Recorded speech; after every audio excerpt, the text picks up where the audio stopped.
পুলিশকে সাথে নিয়ে ওমানের সালালায় অভিযান চালিয়েছে শ্রম মন্ত্রণালয়ের একটি টিম। এই সময় ১৫০ জন প্রবাসীকে গ্রেপ্তার করা হয়েছে। সোমবার ধোফারে শ্রম কল্যাণ বিভাগ এবং পুলিশ কমান্ডের সহযোগিতায় রাস্তা দখল করে অবৈধভাবে ব্যবসা পরিচালনার দায়ে তাদের হেফাজতে নেওয়া হয়। এসব প্রবাসীর বিরুদ্ধে শ্রম আইন লঙ্ঘনের অভিযোগ গঠন করে ব্যবস্থা নেওয়া হচ্ছে। শ্রম বিভাগের কর্মকর্তারা জানিয়েছেন, অনুমতি ছাড়া এভাবে অবাধ বাণিজ্যের কারণে স্থানীয়ভাবে অর্থনীতি এবং বৈধ ব্যবসায়ীদের নিদারুণ ক্ষতির মধ্যে পড়তে হয়। এছাড়া প্রকাশ্যে সড়ক দখল করে বেচা বিক্রি করা প্রণীত বিধিমালার স্পষ্ট লঙ্ঘন। এতে শ্রম বাজারের ভারসাম্য নষ্ট হয়। কর্মকর্তারা জানিয়েছেন, শ্রম আইনের নির্দেশনা যারাই অমান্য করবেন তাদের বিচারের মুখোমুখি করতে সামনেও এই অভিযান অব্যাহত থাকবে। সালালার বাসিন্দা ও ব্যবসায়ীদের সহযোগিতা কামনা করে শ্রম বিভাগ বলেছে, প্রবাসীরা এই ধরনের কার্যক্রম করলে কর্তৃপক্ষকে যেন তৎক্ষণাৎ অবহিত করেন তারা। পরবর্তীতে অভিযোগ যাচাই বাছাইয়ের পর প্রয়োজনীয় পদক্ষেপ গ্রহণ করা হবে।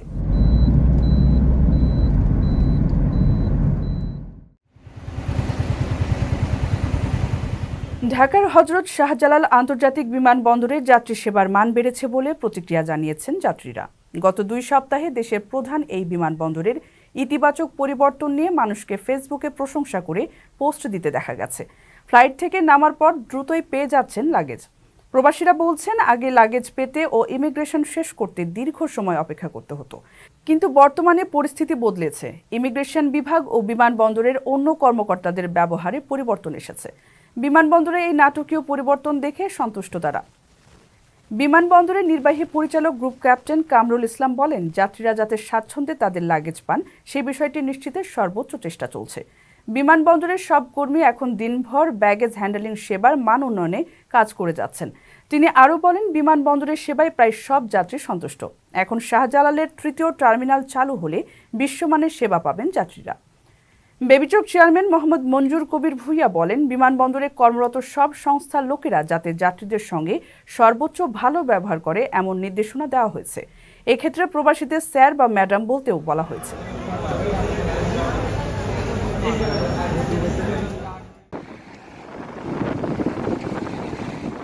ওমানে পুনরায় চালু হয়েছে আফগানিস্তানের দূতাবাস। ইতোমধ্যে তালেবানের নেতৃত্বাধীন আফগান কূটনীতিকদের নিয়োগ দেওয়া হয়েছে দূতাবাসে।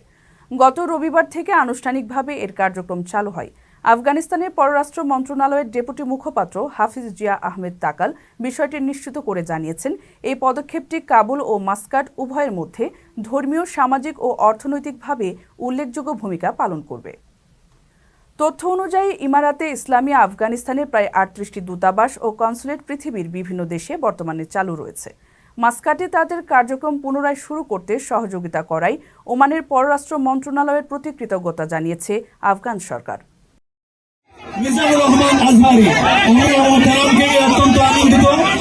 দক্ষিণ কোরিয়ায় এক স্টেজে শায়ক আহমদুল্লাহ ও ডক্টর মিজানুর রহমান আজহারি দেখা পেয়েছেন প্রবাসী বাংলাদেশিরা।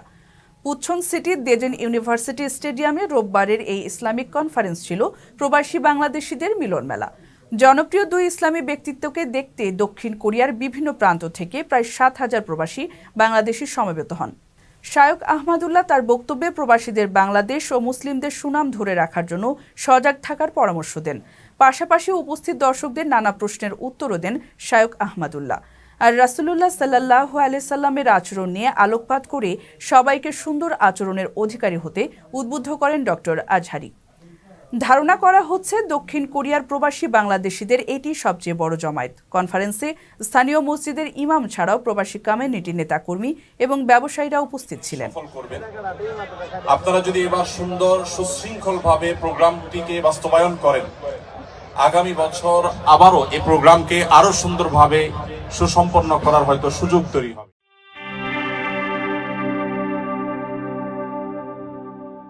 দ্বীপদেশ ফিজির কর্মক্ষেত্রে উপস্থিতি বাড়ছে প্রবাসী বাংলাদেশিদের। সরকারের হিসাবে চলতি বছরের প্রথমার্ধে বিদেশি কর্মীদের মধ্যে সর্বাধিক সংখ্যক ওয়ার্ক পারমিট পেয়েছেন বাংলাদেশিরা।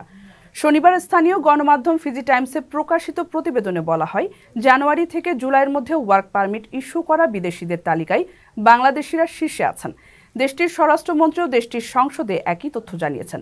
এই সময়ের মধ্যে 2009টি ওয়ার্ক পারমিট দেওয়া হয়েছে। এর মধ্যে 713টি পেয়েছেন বাংলাদেশের নাগরিকেরা। সাম্প্রতিক বছরগুলোতে ফিজির নির্মাণ ও ম্যানুফ্যাকচারিং প্রতিষ্ঠানগুলোতে কাজ করার জন্য বিপুল সংখ্যক বাংলাদেশি শ্রমিক নিয়োগ দেওয়া হয়েছে। স্বরাষ্ট্রমন্ত্রী বলেন, জানুয়ারি থেকে জুলাইয়ের মধ্যে 245 জন চীনা নাগরিককেও ওয়ার্ক পারমিট দেওয়া হয়েছে। এছাড়া 184 জন ভারতীয় নাগরিক ওয়ার্ক পারমিট পেয়েছেন। এছাড়া 130 জন ফিলিপাইনের নাগরিক, 108 জন যুক্তরাষ্ট্রের নাগরিক, 105 জন অস্ট্রেলিয়ার এবং 67 জন ইন্দোনেশিয়ার নাগরিককে ওয়ার্ক পারমিট দিয়েছে ফিজি। মূলত ফিজি দক্ষিণ প্রশান্ত মহাসাগরীয় অঞ্চলের একটি দ্বীপপুঞ্জ। 3 শতাধিক ছোট ছোট দ্বীপের সমন্বয়ে এই দেশ।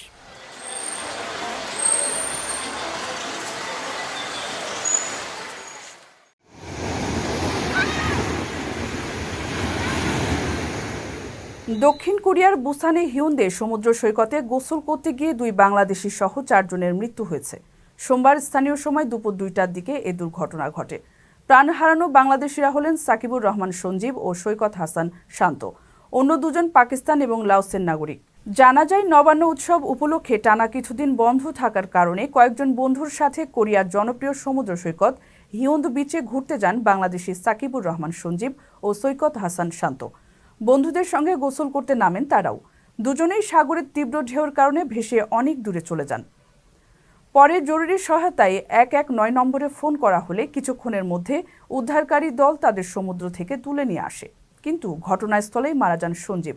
সৈকত হাসান শান্তকে স্থানীয় একটি হাসপাতালে নেওয়া হলে সেখানে কর্তব্যরত চিকিৎসক তাকেও মৃত ঘোষণা করেন। ঘটনার প্রত্যক্ষদর্শীরা জানান, একদিকে সমুদ্র ছিল উত্তাল, অন্যদিকে ছুটির কারণে অন্য সময়ের তুলনায় সমুদ্রের নিরাপত্তা কর্মী কম থাকায় এমন দুর্ঘটনা ঘটেছে।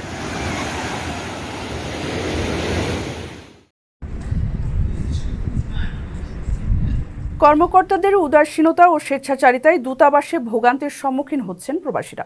সহজে সমাধানযোগ্য বিষয়েও অনেককে ঘন্টার পর ঘন্টা বসিয়ে রাখা হচ্ছে। পর্তুগালের রাজধানী লিসবনের বাংলাদেশ দূতাবাস নিয়ে তাই দীর্ঘ আক্ষেপ প্রবাসীদের। প্রায়ই দূতাবাসে বাইরে থাকে দীর্ঘ লাইন। শহরের বাইরে থেকে যারা আসেন তাদের ভোগান্তি হয় সবচেয়ে বেশি।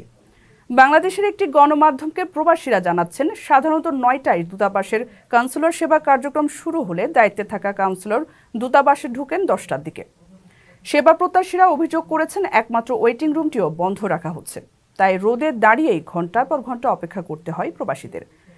নেই ডিজিটাল টোকেন সিস্টেম। প্রবাসীদের সেবাদান সহজ করতে সরকারের নির্দেশনা থাকলেও নানা নিয়মের বেড়াজালে ভোগান্তির শেষ নেই। এর বাইরেও কূটনৈতিক তৎপরতার অভাবে মুখ থুবড়ে পড়ছে পর্তুগাল বাংলাদেশ সম্পর্ক। কিছু দিবস পালন ছাড়া দুদেশের সম্পর্ক উন্নয়নে সাম্প্রতিক কোনো বৈঠকের তথ্য পাওয়া যায়নি দূতাবাসের ওয়েবসাইটে। 2023 সালের 16 মার্চ সবশেষে দ্বিপক্ষীয় চুক্তি সই হয় 2 রাষ্ট্রের। আলোর মুখ দেখার অপেক্ষায় থাকার সম্ভাবনাময় নানা ইস্যুও এগোয়নি এরপর।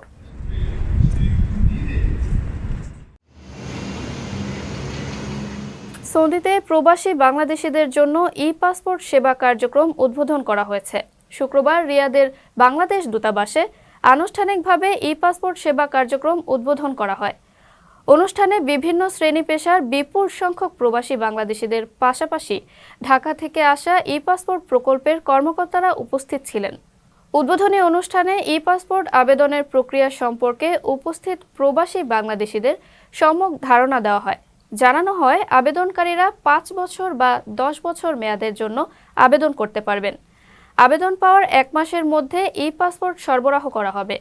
সভাপতির বক্তব্যে charge the affairs SM Rakibullah বলেন, বাংলাদেশের 46তম মিশন হিসেবে সৌদি আরবে ই-পাসপোর্ট সেবা চালু করা হলো।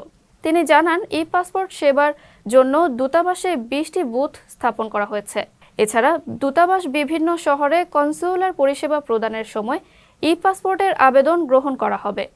তিনি আরও জানান, ই-পাসপোর্টের পাশাপাশি ইলেকট্রনিক ট্রাভেল পারমিট সেবাও দূতাবাসে চালু করা হয়েছে।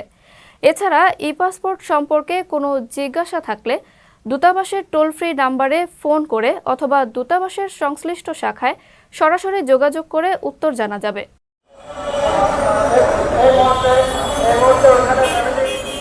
সৌদিতে বিক্ষোভ করার অপরাধে জেল খাটিয়ে দেশে পাঠানোর ঘটনায় 5 দফা দাবিতে মানববন্ধন করেছেন ভুক্তভোগী প্রবাসীরা।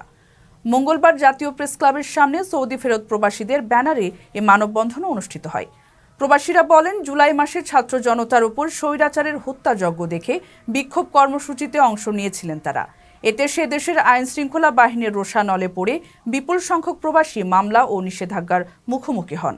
এমনকি প্রবাসীদের ধরে ধরে দেশে ফেরত পাঠানো হচ্ছে। প্রবাসীরা জানান, গত 19শে জুলাই সৌদি রিয়াদে বাংলাদেশ দূতাবাসের সামনে বৈষম্য বিরোধী আন্দোলনের সঙ্গে সংহতি জানিয়ে বিক্ষোভ করায় 228 জন বাংলাদেশিকে কারাগারে পাঠানো হয়। পরবর্তী 41 দিন জেলে রেখে পাঠিয়ে দেওয়া হয় দেশে। তাদের অভিযোগ, প্রধান উপদেষ্টার হস্তক্ষেপে আমিরাতের প্রবাসীদের সমস্যা কিছুটা লাঘব হলেও সৌদি ফেরত প্রবাসীদের উদ্ধার বা তাদের সহযোগিতায় কোনো পদক্ষেপ এখনো দৃশ্যমান নয়। এ সময় তারা অন্তর্বর্তী সরকারের কাছে পুনর্বাসন সহ 5 দফা দাবি জানান।